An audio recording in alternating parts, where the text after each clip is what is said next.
noted in my opening statement last night in response to questions I asked a month ago, the Trump administration admitted that DOGE infiltrated the Treasury payment system to stop congressionally authorized USAID payments.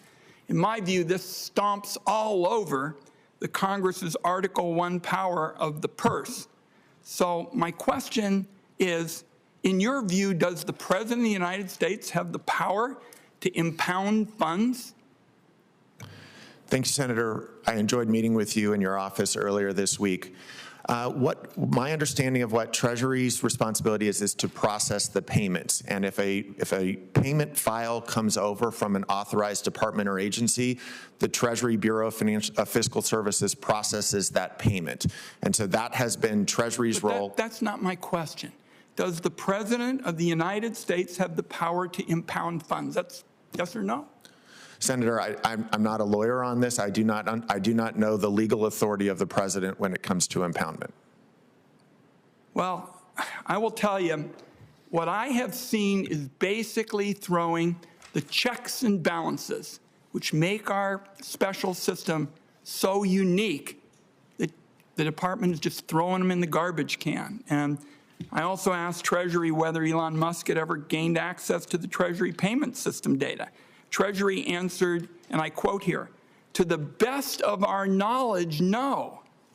Sure seems to me that the American people deserve a yes or no answer to that.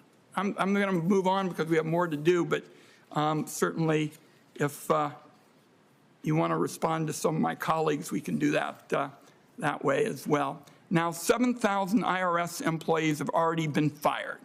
Around 1,000 of those employees are veterans, so they have been hammered twice over. You are already in the building as Secretary Besson's lieutenant. Is there any validity to these reports that the administration is looking to cut the IRS workforce by half? Senator, I'm not aware of a plan, nor have I been briefed on any plan to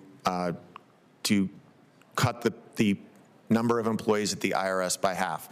I'm familiar with the layoffs that have occurred so far, but I have not been briefed on any plan to go any farther than that. In your view, would it be a mistake to cut the IRS workforce by half? Would we be hampered in terms of service and getting refunds and that kind of thing? What would be the implications?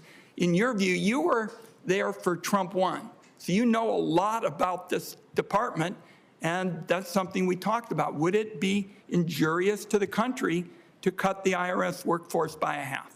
Senator, in my first time of service at the Treasury, I did not have a role in working with the IRS.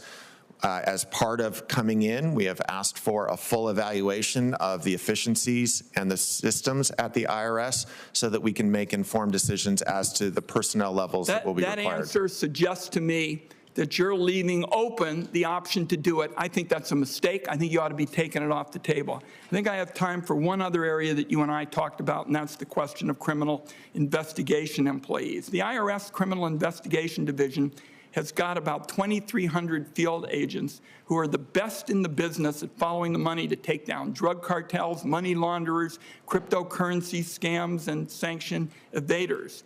Now, the administration has said going after these criminals is a priority. Instead, it appears that highly trained accountants are being paid to stand by the border to deport families instead of doing complex financial investigations that they're uniquely trained to do.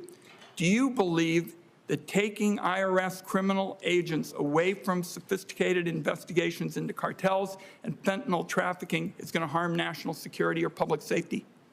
Senator, as we discussed in your office, the criminal investigators at the IRS play a critical role in investigating things like fentanyl trafficking and some of the drug activity that takes place. It's my understanding that we are working with DHS to form task forces to take on the cartels and the illegal immigration that's occurred and the effects that it's having in all 50 states.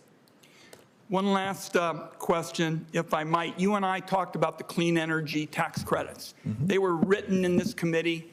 They constitute the biggest investment in fighting climate change in American history. What is your position on this? Because you and I talked generally about this. I think it would be a great mistake, and the communities that would be hit the most are ones in pretty conservative areas that have seen economic rejuvenation as a result. What's your position on the clean energy tax credits? Senator, I very much enjoyed that conversation we had. As we discussed, I support an all of the above energy strategy. If the economics of a particular geography are such that wind or solar are the optimal power source for that area, that's fine. I just think that we should take the same approach and not put a thumb on the scale when it comes to the source of energy that any particular locality chooses to power itself with. The law specifically stipulates technological neutrality. So nobody's putting their thumb on the scale. And basically what we're saying is, let's give science a chance to come up with new approaches, and that's why we have technological neutrality. I hope that you'll look at it again, and we would very much appreciate a written answer indicating that you're supportive. Thank you, Mr. Chairman.